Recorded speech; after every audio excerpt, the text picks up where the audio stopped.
सोरेन पीछे चल रही है झारखंड के अंदर, सीता सोरेन पीछे चल रही है, डॉक्टर अजय कुमार पीछे चल रहे हैं कांग्रेस के, ये बड़ी खबर है। इंडिया गठबंधन 2020 झारखंड के अंदर क्लोज कंटेस्ट है, इंडिया अलायंस अब 21 पे, एनडीए 19 पर होता हुआ दिखाई दे रहा है। लेकिन महाराष्ट्र में ऐसा लग रहा है कि अब युति के पास 145, लेकिन अघाड़ी ने सीटें बढ़ाई हैं अपनी। अब देखिए 47 पे अघाड़ी आगे है। जब जब अनुराग भदौरिया बोलते हैं विपक्षी गठबंधन की सीटें बढ़ जाती हैं। मैं कह रहा हूं इसलिए मुझे तो आप ही को बोलने दिया जाए। हाँ, हम 22 हो जाए आपके लिए। देखो 22 हो गई झारखंड में 22 हो गई, 20 मैच 23। 23। प्रदीप भंडारी को भी बोलने का मौका देते हैं, नहीं तो हम पे आरोप लग जाएगा कि हमने आपको जिता दिया। भंडारी जी भी नए नए बीजेपी में आए हैं, देखिए 24 उनका पहला इलेक्शन है। अमीश आप भी बोल रहे हैं तो भी इंडिया गठबंधन की सीटें बढ़ रही हैं। आप और हम दो ही बोलिए तभी इंडिया गठबंधन देखिए अनुराग जी प्रदीप भंडारी, चुनाव सर्वे वाले रहे। हाँ भंडारी जी तो खुद थोड़ा ऐसा गाजियाबाद में भी बोल देते आप। भंडारी जी कह रहा हूं अगर यही बात हो जाए तो गाजियाबाद में आप थोड़ा बोल देते जहां से भारतीय जनता पार्टी आगे बढ़ रही है। उत्तर प्रदेश के अंदर भारतीय जनता पार्टी की आ रही है। अरे 25 हो गई, मत बोलिए ज्यादा। पैनल के ऊपर एक एनालिस्ट 5 मिनट, अरे 25 हो गई, 5 मिनट के लिए अगर इंडिया अलायंस 2-3 सीट आगे हो जाएगा तो ऐसे उछलेंगे नहीं है। अभी पिछले 2 घंटे में अगर एक ट्रेंड स्टेबलाइज हुआ है, हर शब्द पे बढ़ रहा है, ट्रेंड स्टेबलाइज हुआ है जहां पे वोटर्स को कम्युनल कहने का प्रयास किया गया था। फिर एक बात, बड़ा डिफरेंस झारखंड में, बड़ा डिफरेंस आता हुआ। और इंडिया अलायंस 27 पर, एनडीए 19 पर। इंडिया अलायंस 27 पे, एनडीए 19 पर बड़ा झटका लगता हुआ। जेएमएम 13, कांग्रेस को 8 और बीजेपी के अलायंस के अंदर सिर्फ बीजेपी को सीटें मिल रही हैं, बाकी सीटें नहीं मिल रही हैं। ये झारखंड के अंदर दिखाई दे रहा है, ये क्लियर कट है। और बीजेपी का नंबर महाराष्ट्र में 82 होता हुआ, 82 की फिगर को बीजेपी छूती हुई।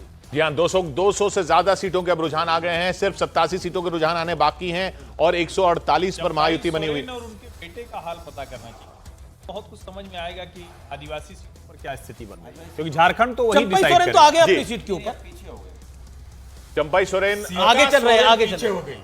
ये खबर देखो इंपॉर्टेंट। हाँ, सीता और सोरेन पीछे हैं, लेकिन चंपई सोरेन आगे चल रहे हैं अपनी सीट के अंदर। 27 सीटों, 51 में 28 सीटों पर इंडिया गठबंधन आगे। झारखंड के जैसे जैसे अब तेजी से रुझान आने शुरू हुए हैं, क्योंकि वहां गिनती काफी लेट शुरू हुई थी और तेजी से रुझान आते चले जा रहे हैं। सीटों के 51 सीटों के रुझान आ चुके हैं, 28 सीटों पर इंडिया गठबंधन आगे, यानी हेमंत सोरेन की वापसी का रास्ता धीरे धीरे बनता जा रहा है, अगर इसी तरीके का ट्रेंड बना रहता है। वायनाड को लेकर इंटरेस्टिंग फैक्ट है, वायनाड में प्रियंका गांधी की लीड बढ़ी है, लेकिन ऐसा लग रहा है कि उनका मार्जिन कम होगा, क्योंकि कांग्रेस लगातार क्लेम कर रही थी कि 4 लाख 5 लाख का मार्जिन होगा, लेकिन वैसा मार्जिन नहीं दिखाई दे रहा।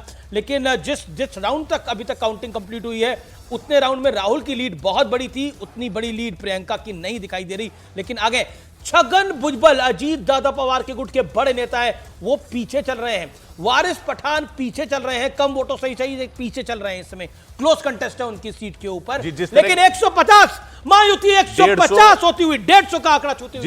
जिस तरह की स्वीप चल रही है उसमें तो महाराष्ट्र में कमाल हो गया है। बहुत बड़े बड़े नाम जो है, बहुत बड़े बड़े नाम जो है वो पीछे रहेंगे और हारेंगे, इसमें कोई बहुत बड़े बड़े नाम। और नाना पटोले भी क्लोज कंटेस्ट में आगे चल रहे हैं, क्लोज कंटेस्ट में आगे चल रहे हैं नाना पटोले, कद्दावर नेता कांग्रेस पार्टी के।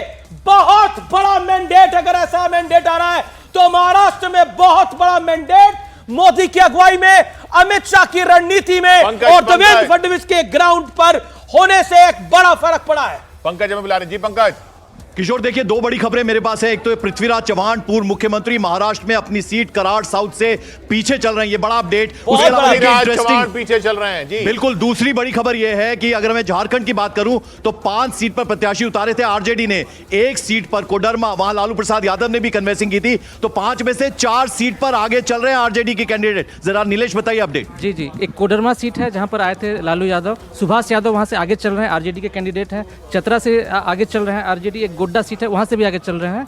ये 3 सीटें जो है फिलहाल जो अभी अपडेट आई है। और जो रघुवर दास की बहू है पूर्णिमा दास, वो अपनी सीट से आगे चल रही हैं जमशेदपुर पूर्वी से, और वहाँ जमशेदपुर पश्चिमी से जो स्वास्थ्य मंत्री वो पीछे चल रहे हैं। तो ये बड़ा अपडेट झारखंड से।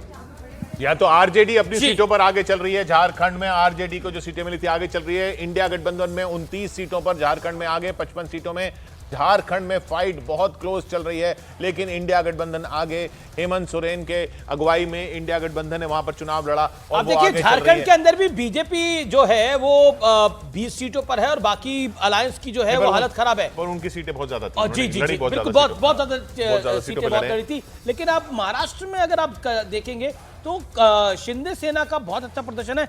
अजीत पवार का मुझे बहुत अच्छा प्रदर्शन दिखाई दे रहा है। 28 सीटों पर आ गए हैं वो इस समय। अपने आप अकेले 100 का आंकड़ा क्रॉस करेगी बीजेपी ऐसा दिखाई दे रहा है। महाराष्ट्र में ये साफ दिख रहा है, क्योंकि अभी भी 81 सीटों के रुझान आने बाकी हैं और 86 सीटों पर बीजेपी आगे चल रही है। 81 के भी रुझान आने बाकी हैं, तो 100 को आंकड़ा तो खुद अकेले पार कर लेगी बीजेपी। और कुंदरकी में अब बीजेपी लगभग 4000 वोटों से आगे हो गई है और कुल मिलाकर यूपी बाय इलेक्शन के अंदर बीजेपी 6 सीटों पर इस समय आगे चल रही है, बढ़त बनाई हुई है। और यह बड़ा अपडेट है। केदारनाथ में बीजेपी की बढ़त है, उत्तराखंड के अंदर, राजस्थान में